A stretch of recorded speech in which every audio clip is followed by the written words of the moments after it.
پہلی بات تو یہ سمجھ لیجئے کہ نکاح کے بعد ایک ہی تعلق نہیں ہوتا جس کو پورا کرنا بہت ضروری سمجھا جاتا ہے۔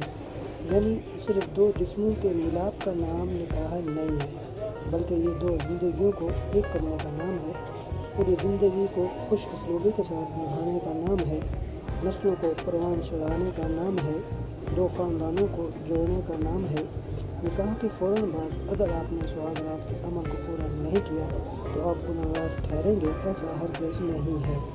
یہ کسی بھی حدیث یا قرآن پاک سے ثابت نہیں ہے۔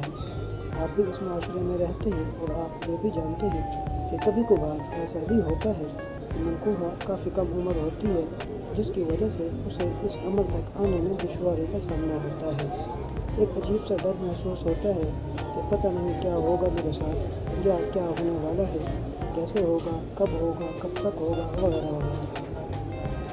علماء کرام یہ کہتے ہیں کہ بیوی کو اس عمل پر رضامند کرنے کے لیے اس کے ساتھ پیار بھری اور جان نچھاور کرنے والی باتیں کریں، اسے احساس دلائیں کہ بس میں تیرا اور تم میری ہو تا حیات، یعنی کہ جب تک ہے جان، جب تک ہے سانس۔ پہلے اسے اپنے قریب لائیں تاکہ آپ اس عمل کی طرف آنا چاہیں تو وہ پریشان نہ ہو اور آپ سے نفرت نہ کرنے لگے۔ تو اس بات کو یاد رکھیں کہ جب ایک دفعہ بیوی کے دل میں اس چیز کو لے کر نفرت پیدا ہو گئی تو پھر کبھی بھی اس کے دل میں محبت نہیں ڈال سکیں گے۔ یہ ایک ایسا عمل ہے جو فطری تقاضے کے مطابق ہے۔ اگر اللہ پاک نے یہ چیز اس کے اندر کم رکھی ہے تو مرد کو چاہیے کہ اپنے نفس پر قابو رکھے اور آہستہ سے خندہ پیشانی سے بیوی کو اس عمل کے لیے تیار کرے اور پھر نکاح کا تقاضا پورا کرے۔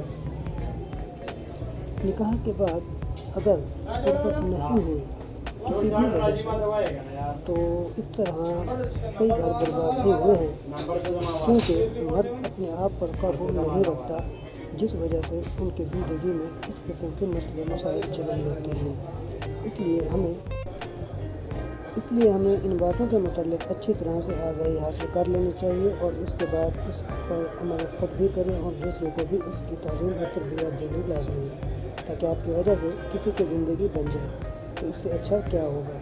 میری اس گزارش کا مقصد صرف اتنا ہے کہ اللہ نے ضرور یہ بات فرمائی ہے کہ بیوی کا تم پر اور شوہر کا بیوی پر پورا حق ہے۔ تو ہمیں چاہیے کہ ہم اللہ پاک کی دی گئی زندگی کو شریعت کے عین مطابق گزاریں۔ صدقہ جاریہ سمجھ کر شیئر ضرور فرمائیے۔ شکریہ، جزاکم اللہ خیرا۔